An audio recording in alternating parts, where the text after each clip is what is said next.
I'm Vin. I'm Sori. And this is King Nothing Metallica. King Nothing by the band Metallica. We didn't do this already, did we? No, I don't think we did. Okay, King Nothing. It sounds familiar. Well, now I'm going to check. You have it loaded up in the queue. I'm assuming that you checked before. I didn't check. I thought I should check, but I felt so sick and so tired I decided not to check. Yeah, I'm sick and tired too. I think we're sick and tired of different things. Yeah. Nope, we didn't do it. Alright. So, King Nothing by Metallica!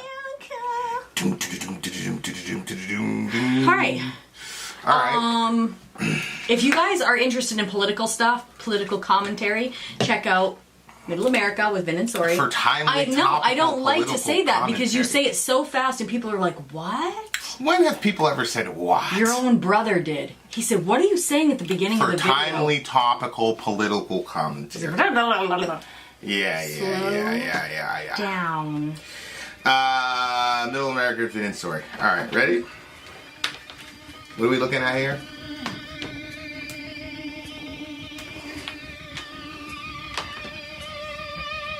Sounds like a mosquito. Yeah.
Never Neverland. Yeah, that's The Lost Boys, Peter Pan? No, No. Neverland is that No, they got that song. Take my hand off the Never Neverland. Oh.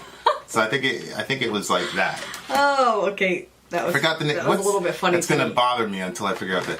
Take my hand, Neverland. That was Enter Sandman.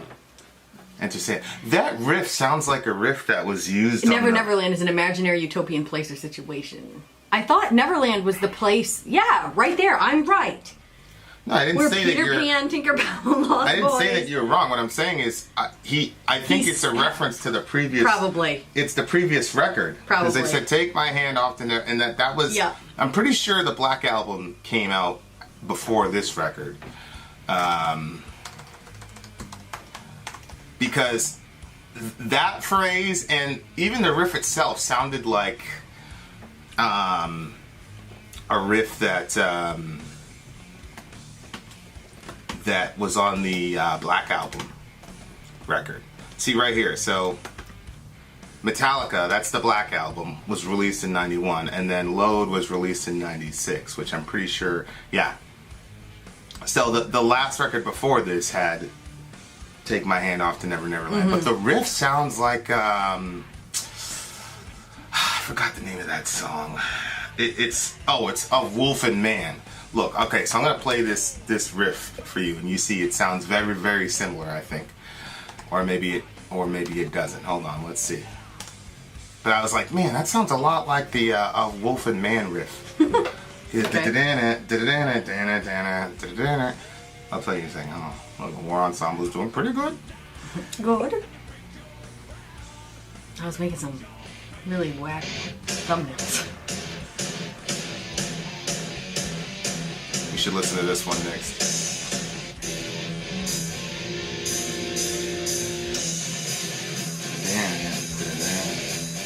It sounds very similar to that one. But anyway. Okay, King Nothing. It reminded me of, so there was this country song I used to listen to when I was a teenager, and it's about this husband and this wife, and they were at a hometown football game, and when he runs across his old high school flame, and it says he remembers. It says she was the one that I wanted for all time, and each night I'd spend praying that God would make her mine. If you'd only grant me this one wish I wished back then, I'd never ask for anything again. And then he says, sometimes I thank God for unanswered prayers. Remember when you're talking to the man upstairs that just because he doesn't answer doesn't mean he don't care, because some of God's greatest gifts are unanswered prayers. And he says, she wasn't quite the angel I remembered in my dreams, and I could tell that time had changed me in her eyes too, it seemed. We tried to talk about the old days. There wasn't much we could recall. I guess the good Lord knows what he's doing after all. And as she walked away, I looked at my wife, and then I thanked God. Oh, this part was so cute. And then he just thanks God that he didn't answer that prayer, because if God had answered that prayer, it would have been that with that girl, not the one that he married. And I know that this is not like a relationship song. Unfreaking. No, I know it's not a relationship song. Sori strikes again. Stop. I think it's actually about the music industry and wanting, certain plans and stuff like that. Can you pull up the lyrics? You have the wrong ones up. I don't necessarily. All right, go ahead. Dig for gold, dig for fame. You got to make a name. Are you pacified? And then finding that it's not what you thought it was going to be. Everything crashes down around you. Blah blah blah. But he keeps saying he actually does the wish. He goes with the wish angle. And I actually remember, this will surprise you, I actually forgot about this. So I was a praying person. I was a praying child, as far back as I can remember. But then I remember kind of hitting kind of like a little mini crisis of faith when I remember people saying how do you know that your religion is the right religion? And then I started thinking a lot about it, and I started thinking, oh, that's true. Maybe if I was born somewhere else, then I would be a Buddhist, or I would be, I would be into Islam. How do I know that this religion, of course I think this religion's right. It's the one I was born into. Right. How convenient. Right. And so I remember my parents, you could not wish on a star. That was don't even think about it. But I always liked the way I wish I might have this wish. I would like the way that it kind of rhymed and went, and so I remember remember making a couple of wishes to see if that was the angle that we should be taking rather than the Christian angle. The wishes didn't come true, and Actually, one of them was it was about a relationship. I wish that I would get in this relationship with this guy, Greg Began. Okay. And then I wish that I would bump into him at the festival that was that night. And you did? I actually did bump into him, but it was right after my cousin took I don't know what, he was like a pyro. He had these matches in his pocket and he lit the flame and then he blew it out, and right after he blew it out, he stuck it right on my lip. It was like, I didn't even have a chance to react. My lip blew right up. It was all blistered and disgusting looking. And I'm like, and now I made that wish to see Greg Began. And of course, we saw him, but I hid my face and walked away because my lip was all disgusting. And I didn't want him to think I had some version of herpes. What? Yeah, because I didn't want him to think it was like a cold sore or something. Okay. I was like 12, too. It was so embarrassing. Anyway, I was really mad at my cousin, but what was I going to do? I think somebody should have smacked him for that. Yeah. But nothing happened. You're the only thing ever in my life where I'm like, oh, that would be great. And it actually turned out that way. So, kudos to me. I'm not sure if this is necessarily about the music industry in specific as much as it's about the human experience in particular, because... Just in general? Yeah, because it's about, doing whatever you can do, sacrificing all that to get the crown, but then the sacrifices you made to get that crown, whatever it is it worth the lyrics are up there. Is it worth it because of what you've lost? I don't think that's relegated only to the music industry. I guess the reason why is dig for gold, dig for fame. Did you dig to make your name? Are you pacified? So I guess I was thinking more music industry. But, I mean, I guess lots of people try to make a name for themselves. Well, yeah. But not everybody has the opportunity to... I think that people dream of it, but as far as could somebody... There's lots of people that... I mean, it's the 1% rule. You're... Most of the people who are going to try to do something, quote, significant are going to fail at it. So... Like there was something locally where it was extremely difficult to do, where I was able to do it, and it wasn't for gold or fame, but it was for, in my mind, it was something bigger than that. It was trying to justify my existence because, miracle baby, blah blah blah blah blah. Yeah. So, it's that kind of. It's that kind of principle where you're going after something and you think that your life is not going to be complete unless, you do this or that thing. You accomplish this or that thing. But anytime you're trying to do something great, you're going to have to sacrifice something. It was an interesting moment on the Jordan documentary where I was actually surprised, where he said, he was talking about how rough he was with his teammates and things like that. And then he said, if you don't want to play that way, don't play that way. And he got emotional. And it was like, wow.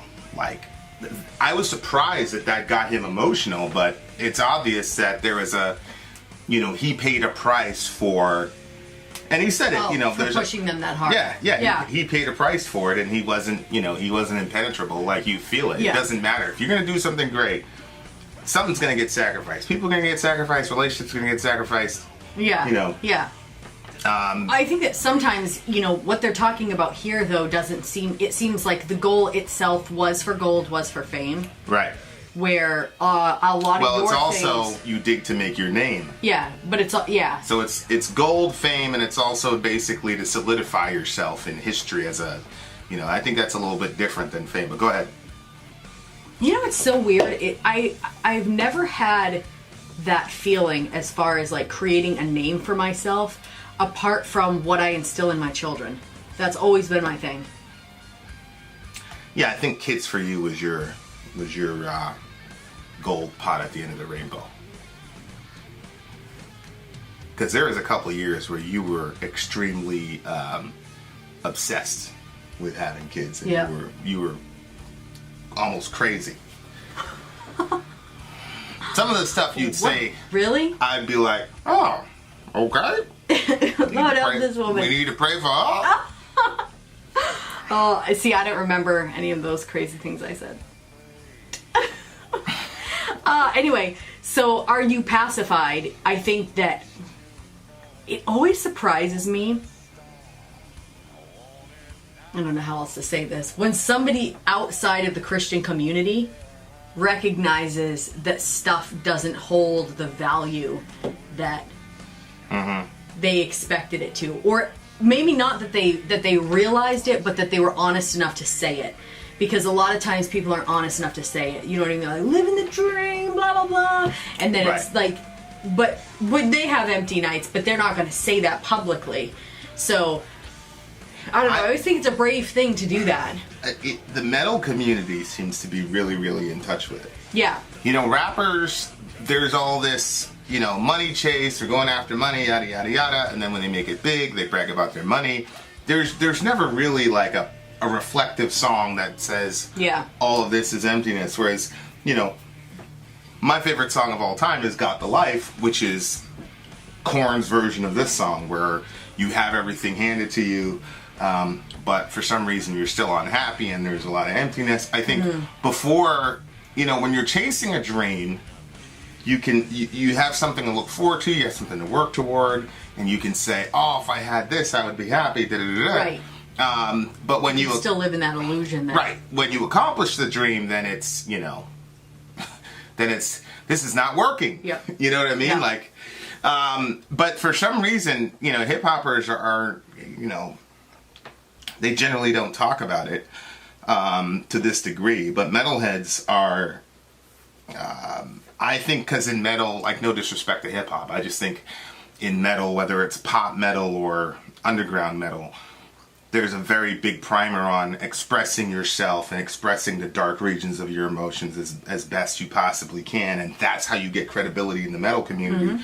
Whereas in the hip-hop community, especially at the pop level, it's about being able to, you know, accumulate wealth and accumulate fame and accumulate women, quite frankly. And so that's how you gain credit, and, you know, certain acts of violence. So that's how you gain credibility in the hip-hop community, and so that probably accounts for why you never see a song like this on the hip-hop side. Yeah, because it would discredit them, yeah. Well, I don't know if it'll discredit them, but like if Jay-Z came out with a record and said, you know, none of this stuff really means anything. Like in the last record that Jay-Z did, it was a completely different type of Jay-Z record, and he took a more, like, older brother, almost uncle, father approach when he was talking about, like, he would say things like, get good credit, you know, stop putting all your money on Instagram, you know, invest it, which is sort of a contrary, you know, opinion, but it's not talking about like the existential ramifications of having all that money and not being happy. On the other hand, he's married to Beyonce and they've got kids, so maybe he is completely fulfilled. You know what I mean? And so maybe he's reoriented those priorities, and now he's got his wife and kids, and now he's got a bunch of money to get them anything that they want, so maybe he is fulfilled. You know, I mean, I don't know. I'm just saying it's a very strange dichotomy because you don't see it a lot in hip-hop. I still say it would discredit them. Yeah, I mean, I think Jay-Z can say anything he wants and have his, and people would respect it. I mean, like, He went out and dissed. I mean, if you think about it, he went out and dissed. Sorry, my mom's watching the baby.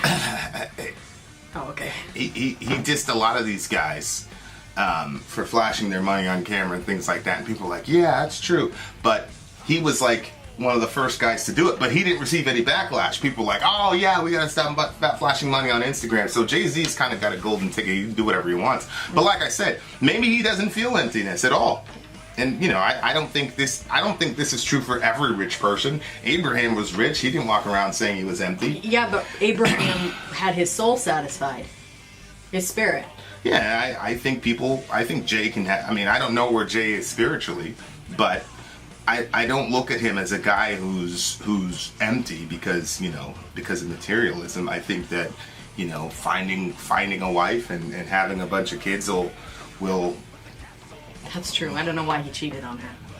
Well, he's satisfied. Well, I mean, again, that's to me that's an oversimplistic way of looking at things. I mean, I think that he was, and I think that him having that experience and then almost losing her actually heightens the value of her and not screwing that up again, especially because she gave him a second chance. So things aren't that simple. I know they're that simple for you, but you know they're. Which it depends on the guy. If you would actually think things through, you'd probably understand him a little bit better. But go ahead. Sometimes the guy will disrespect the girl more because she's stuck around. That's also true, but I don't think that that's what's happening in their relationship. I don't think so either, because I think he knows full well she can leave and do just fine. Yeah, but I don't think that's the issue. I think the issue is he genuinely loved her and he made a mistake. It's not like it doesn't have to go there. But it's not about a relationship. I mean, he's saying it all comes crashing down. You break your crown. You point your finger. There's nobody around. Yada yada yada. I think like this is like what happens when you finally get to that pinnacle, and then you know all the people that you had to leave behind. You know, and then you go, is it worth it? And, you know, to some people it is. Like, I've met dudes that are like, this is what I want to do my whole life. And I'm like, yeah, but what about your wife and kids? He's like, nobody keeps their marriages in our business, which is true.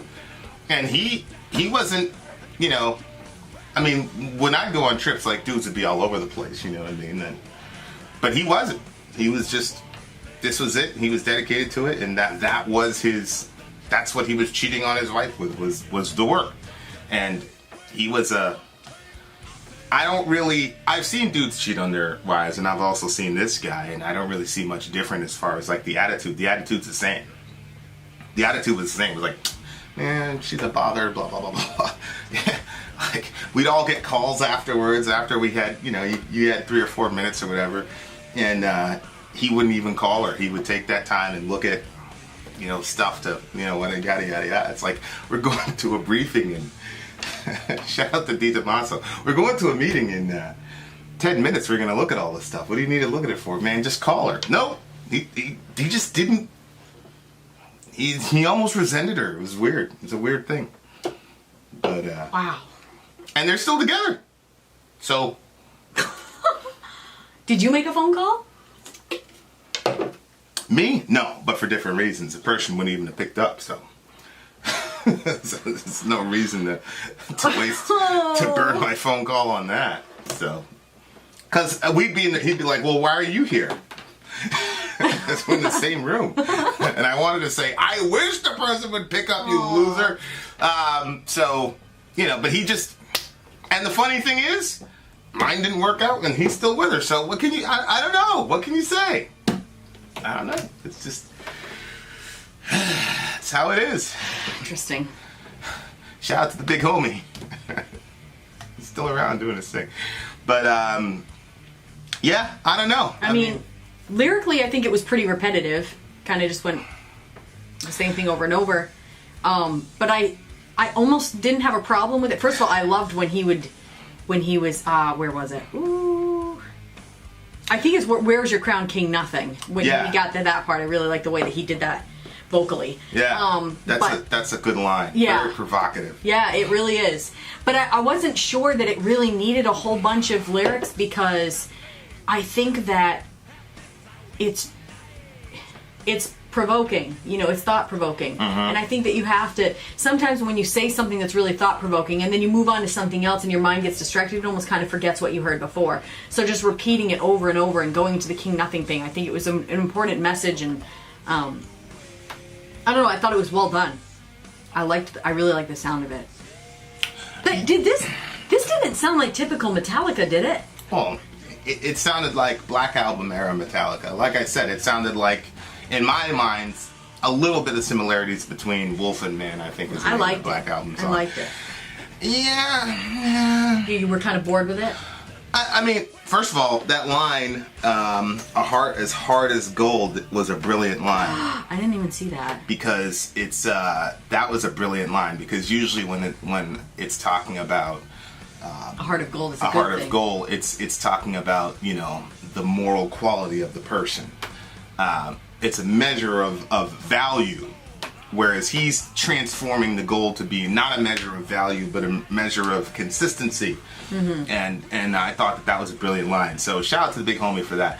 I mean, like I said, it's Black Album era Metallica, and you know, I'm not gonna say that every Black Album song was bad or whatever like that, but it doesn't sound like thrash Metallica. But they had to evolve. You can't keep making, you know, the same record over and over again. Like, you can't, you know, so I'm not mad at them for switching up their style. I just, you know, yeah, it's all right. What do you give it? 8.9. That's funny. I was going to give it an 8.9. Oh, really? Yeah. What is it, like this? It does. Boop, boop. There you are, dear listener. Vin out. Sori out. Gone.